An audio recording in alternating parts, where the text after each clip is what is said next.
So defining food security is difficult because it's going to differ for different people. It's going to differ for different countries. So the way I like to approach this question is, what is food security? I'd like to reframe it to who is hungry and who is not. And what does that tell us about society, and what does that tell us about a particular country, and what does that actually tell us? So who is hungry and who is not? For instance, in India, a lot of the people who are hungry are by and large Adivasi or Dalits. And then you break that down, and it's more than likely women.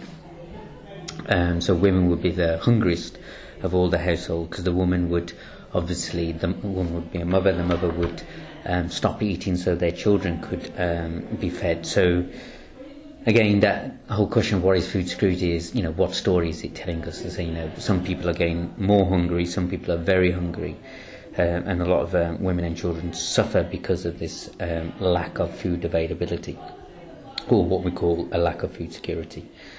But the question also is problematic, is because you could have food security but not have food sovereignty. And let me just explain what I mean there. So you could potentially, an individual, say an Adivasi, could have food security by having food aid.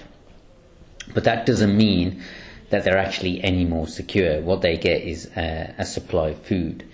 Food sovereignty, on the other hand, which is another movement, which is an alternative movement to the food security movement, is looking at how can poor people like Adivasis and Dalits actually have power and control over food production, so they can make their own destiny and not be at the whim of a weather disaster, or at the whim of a new policy, or at the whim of a land grab, special economic zone, or whatever it is. So how do farmers and poor people actually have power and control over their means of production, therefore ensuring their food security without any top-down policy? Again, land grabs, it can take a number of different shapes and forms.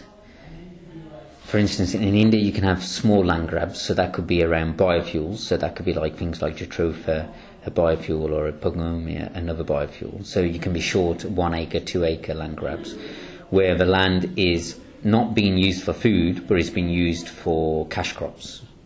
And then the other big land grabs, and this happens a lot more in Africa and Latin America and parts of Asia, including India, is where you have things like special economic zones, where big factories and retail industries go in there, swallow up the land, use the land for their means and purposes. And those lands are often taken, quote unquote, legally, but when you look at it, it's not always that legal.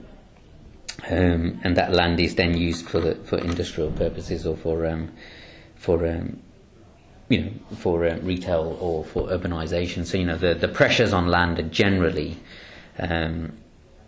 urbanization, retail parks, and so on, and then obviously industrialization. So those are the pressures in the developing world. Those are the three major pressures, and then obviously the kind of a land grab that's happening, and it's probably gaining a lot of attention now, which is very much linked to the food crisis, is different countries, sovereign states, taking up land, buying land for food production for their own country, Saudi Arabia being a point-in case, and some European countries.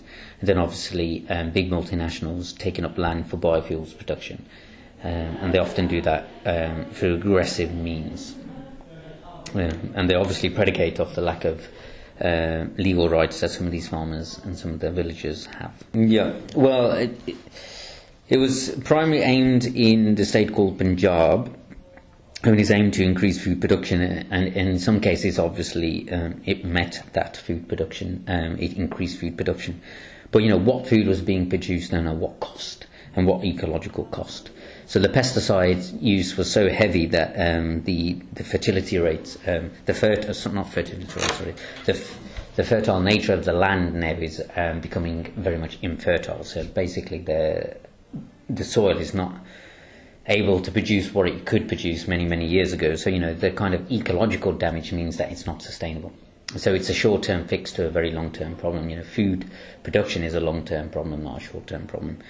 There's big cases in Punjab where people are getting more increased rates of cancer due to pesticides in the water table. So again, at what cost? And then the dependency of farmers in Punjab that have become dependent on pesticides is incredibly high. High rates of farmer suicide, high rates of indebtedness. So, who is winning out of the green revolution? Probably the pesticide companies. So the pesticide companies are doing much better than the farmers are, much better than the soil is. And then obviously, which castes are being favoured through the green revolution? So was it a social equitable model, or was it just a model to increase productions? How did it change the agrarian society there? How did it change Punjabi culture, Punjabi society?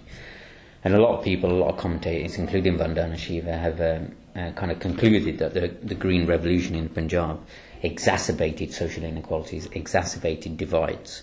And she even equates the kind of uprising that happened in Punjab, some of the violence that happened in Punjab, she kind of squared that with what was actually happening with the green revolution. So the social decay that came from the green revolution, I think, outstrips any kind of gains that were made in productivity.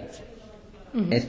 I think what Vandana Shiva and many others are commentating on is something around, she termed this thing called monocultures of the mind. So a lot of the green revolution was monocultural agriculture, so one crop per hectare or per acre per farmland. And then obviously that crop is going to be vulnerable to pests and pathogens and so on. So what a lot of people are advocating, including her, is kind of diversification of the farmland, which happens to be organic, or they call it desiccated in Punjab. And basically, what organic means different things to different people. But in the West, it's basically not using pesticides and so on. But in places like India, they call it biocultural diversity. So it's not just organic, but it's also looking at the cultures and the heritage and the traditions, and reviving those cultures, traditions and heritages in the farming practice. So it's a lot more, it's beyond organic. It's actually looking at which livelihoods are being supported and which are not. And a case I always quote on this is the black sheep in the Deccan Plateau. And they had customary ties with the farmers, and the farmers would use that the black sheep shepherds would work with the farmers to graze their land, and then at the same time protecting that black sheep and protecting this caste that actually worked with the black sheep. So there's a whole village approach to farming, which is beyond organic. So it's not just about pesticides and not pesticides. It's about how does the village orientate itself so it is in line with a kind of much broader system, rather than just whether something's organic or not. Mm-hmm.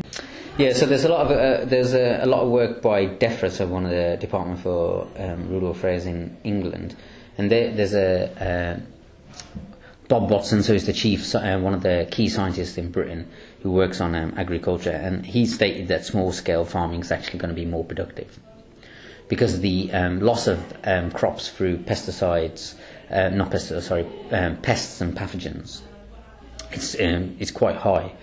That would be reduced in small-scale farming and diverse farming, so you wouldn't have the large-scale crop losses as you do in monocultural farming. So there is a large body of evidence that says actually productivity would increase under small-scale farming, and that's pretty much what Oxfam is advocating as well. So small-scale farming is actually very, very productive when you look at it at the aggregated level. If you disaggregate it, it might look like it's not producing as much, but when you start aggregating the data, then you get a very different story. And then obviously you've got to look at the different costs in that as well. So small-scale farming has less cost on pesticides, so economically farmers won't be indebted. That's obviously better for the economy rather than the indebtedness that we have at the moment. So it's again looking at it more widely, taking a wider perspective of economics, and looking at the relationship with farming and economics in that sense.